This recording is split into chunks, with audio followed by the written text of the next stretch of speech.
অনুশীলনের সময় মাঠের মাঝখানে কোচের নির্দেশনা শুনছেন জাতীয় দলের ফুটবলাররা।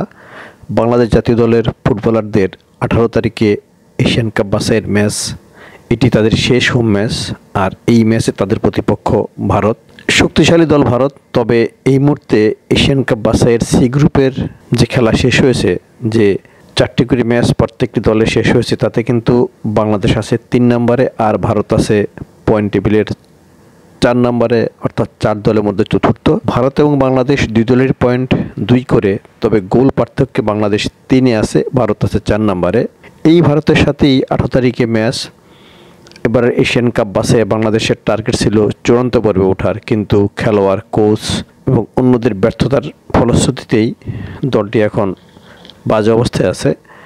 এখন তাদের শেষ সান্ত্বনা হলো ঘরের মাঠের শেষ হোম ম্যাচে ভারতের বিপক্ষে জয়। যদি তারা ভারতকে হারাতে পারে তাহলে কিন্তু মানুষ আগের ব্যর্থতাটা ভুলে যাবে, সর্বশেষ জয়টাকে নিয়েই মাতামাতি করবে। এটাই স্বাভাবিক চিত্র। কিন্তু বাংলাদেশের পক্ষে কি জেতা সম্ভব হবে এই ভারতের বিপক্ষে? সেই 1978 সাল থেকে ভারতের সাথে ম্যাচ খেলে আসছে বাংলাদেশ। এই পর্যন্ত বাংলাদেশ এবং ভারতের 32টি ম্যাচ হয়েছে। লক্ষণীয় বিষয় হলো এই মিশনে বাংলাদেশের জয় মাত্র 3টি, আর এই 3টি জয় হয়েছে সাফের ফুটবলে।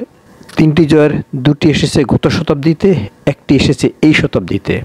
33টি ম্যাচের মধ্যে বাংলাদেশের জয় 3টি, ভারতের জয় 16টিতে, ড্র হয়েছে 14টি ম্যাচ। ফিফা র্যাঙ্কিংয়ে ভারত আছে 136-এ, বাংলাদেশের অবস্থান 183-তে। এই র্যাঙ্কিং কিন্তু আসলে শক্তির পরিচয় দেয় না। তার কারণটা হলো বাংলাদেশ এবং ভারতের যে সর্বশেষ 7টি ম্যাচ হয়েছে সেখানে 5টি কিন্তু ড্র হয়েছে, 2 ম্যাচে ভারত জিততে পেরেছিল। এই চিত্রটি বলে দিচ্ছে ভারত র্যাঙ্কিংয়ে বা সাপ অঞ্চলের শিরোপা জয়ের ক্ষেত্রে এগিয়ে থাকলেও ময়দানি লড়াইয়ে বাংলাদেশ তাদের জন্য কঠিন প্রতিপক্ষ। এখন বাংলাদেশের দায়িত্ব হলো, বাংলাদেশ দলের ফুটবলারদের দায়িত্ব হলো এই কঠিন প্রতিপক্ষ শব্দটিকে আরেকটু পোক্ত করে এবার ভারতের বিপক্ষে জেতা। এই ভারতের বিপক্ষে বাংলাদেশ সর্বশেষ জিতেছিল 2003 সালে, তা এই জাতীয় স্টেডিয়ামেই। সাফ ফুটবলের সেমিফাইনালে ম্যাচটি 1-1 ড্র হওয়ার পর অতিরিক্ত সময়ে মতিউর মুন্নার গোল্ডেন গোলে বাংলাদেশ ভারতকে 2-1 হারায়। এর আগে বাংলাদেশ 1999 সালের সাফ গেমস ফুটবলের সেমিফাইনালে ভারতকে হারিয়েছিল। তাদের বিপক্ষে আরেকটি বাংলাদেশের জয় ছিল 1991 সালের সাফ গেমস ফুটবলে, শ্রীলঙ্কার মাটিতে হয়েছিল সেই খেলাটি। জয়টি হয়েছিল 2-1 গোলে। পরিসংখ্যান অবশ্য বাংলাদেশ দলের ফুটবলারদের, বাংলাদেশের সমর্থকদের অনুপ্রাণিত করবে না, উৎসাহিত করবে না, আত্মবিশ্বাসী করবে না ভারতের বিপক্ষে জয়ের। এরপরেও বাংলাদেশ দল এবার ভারতের বিপক্ষে জয় দিয়েই এই বছরটা শেষ করতে চায়। দলে আছেন হামজা চৌধুরী, শামিদ সোম, আছেন তারেক কাজী, জামাল ভুঁইয়া, জায়ান আহমেদ, রাকিব, সাদুদ্দিন, তাজউদ্দিন, ফয়সাল আহমেদ ফাহিম, তপু বর্মনরা, সোহেল রানারা, পোস্টেনিসি, মিতুল মার্মা, মেহেদি হাসান শ্রাবণ, সুজন হোসেন, পাপ্পু হোসেনরা, এরা সবাই যদি তাদের দায়িত্বের প্রতি সচেতন হন, সঠিকভাবে মাঠে খেলতে পারেন, ভুলে পা না দেন, ভুলগুলো ক্রমাগত না করেন, শেষ মুহূর্তে গোল না খান, তাহলে হয়তো ভারতকে হারানো যাবে।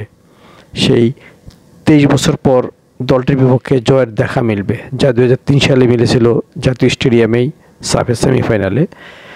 হাবিয়ার কাবরেরা, যিনি স্প্যানিশ কোচ, তার জন্য একটি চ্যালেঞ্জ এই ম্যাচটি। এশিয়ান কাপে বাংলাদেশকে কিছুই দিতে পারেনি, এই ব্যর্থতার জন্য তারও দায় আছে।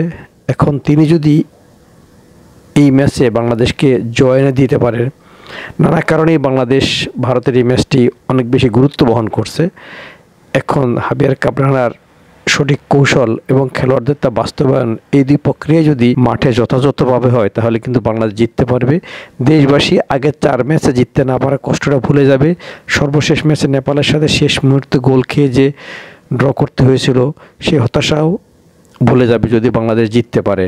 যেমনটি এবারে অনূর্ধ্ব 23 ফুটবলে বাংলাদেশ প্রথম 2 ম্যাচে হারের পরও শেষ ম্যাচে সিঙ্গাপুরকে 4-1 গোলে হারিয়েছে। মানুষ কিন্তু সেই 4-1 গোলের জয়টাকে মনে রেখেছে। ইয়েমেনের কাছে হার, ভিয়েতনামের কাছে হার, তা কিন্তু মানুষ মনে রাখেনি। তারা মনে রেখেছে একটাই, যে বাংলাদেশ শেষ ম্যাচে সিঙ্গাপুরকে হারিয়েছে। এখন ফুটবলারদের কাছে সবারই চাওয়া তারা যেন শেষ ম্যাচটি জিততে পারে। জয়ের এই আকুল আবেদন যেমন দেশবাসী, তেমনি খেলোয়াড়দের মধ্যেও জয়ের জন্য ছটফটানি শুরু হয়ে গেছে।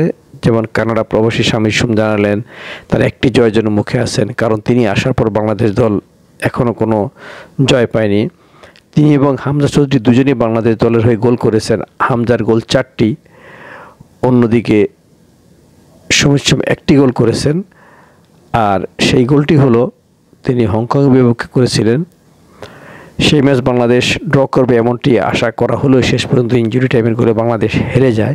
অন্যদিকে হামজার গোলে কিন্তু বাংলাদেশ জিতেছিল। তাহলে ভুটানের সাথে ফিফা প্রীতি ম্যাচে সর্বশেষ ম্যাচে হামজা চৌধুরী জোড়া গোল করলেও ডিফেন্ডার এবং গোলরক্ষকদের ভুলে বাংলাদেশ জিততে পারেনি।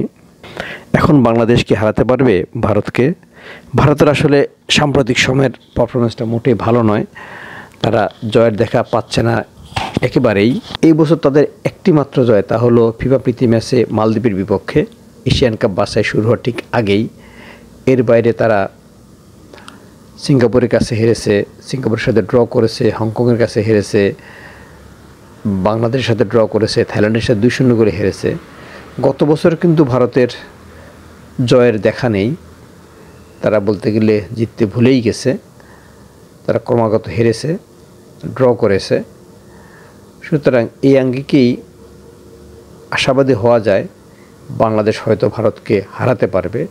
আর সেই হারানোর জন্য আসলে যেভাবে খেলা দরকার তা কিন্তু তারা সেভাবেই শুরু করে, কিন্তু হঠাৎ করে তারা মনোযোগ হারিয়ে ফেলে, খেই হারিয়ে ফেলে, ম্যাচ থেকে ছিটকে যায়।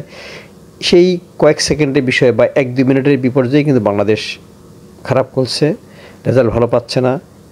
কোচ সমালোচিত হচ্ছেন, বাফুফে কর্মকর্তারা প্রশ্নবিদ্ধ হচ্ছেন, খেলোয়াড়দেরও দিকে তীর ছোড়া হচ্ছে। আবার এখানে দেশি বিদেশি প্রবাসী স্থানীয় ইত্যাদি বিভেদ তোলা হচ্ছে। আসলে জিতলে মানুষ সব কিছু ভুলে যায়, আর হারলেই নানান ধরনের ইস্যু সামনে চলে আসে। এটি একটা চিরাচরিত নিয়ম। এরপর আমরা আশা করব বাংলাদেশ দল যেন 18 তারিখে ঢাকা জাতীয় স্টেডিয়ামে ভারতকে হারাতে পারে। তাহলে দেশবাসী অতীতের ব্যর্থতা ভুলে যাবে। হামজা চৌধুরী আসার পর দেশের ফুটবলের যে নবজাগরণ শুরু হয়েছে, যে উন্মাদনা তৈরি হয়েছে, সেটি আরেকটু পোক্ত হবে। যদি আগেই বলেছি নানান কারণে ভারতের সাথে বাংলাদেশের প্রতিদ্বন্দ্বিতা, এবং সুতরাং বাংলাদেশের যদি এই ম্যাচ জিততে পারে, খেলোয়াড় যদি বাংলাদেশকে জয় এনে দিতে পারেন, তাহলে ফুটবলে উন্মাদনা বাড়বে, স্পন্সর আসবে, সব দিক মিলে একটা ইতিবাচক আবহাওয়া তৈরি হবে। এখন দেখা যাক ফুটবলাররা পারেন কিনা সেই দায়িত্বটি পালন করতে।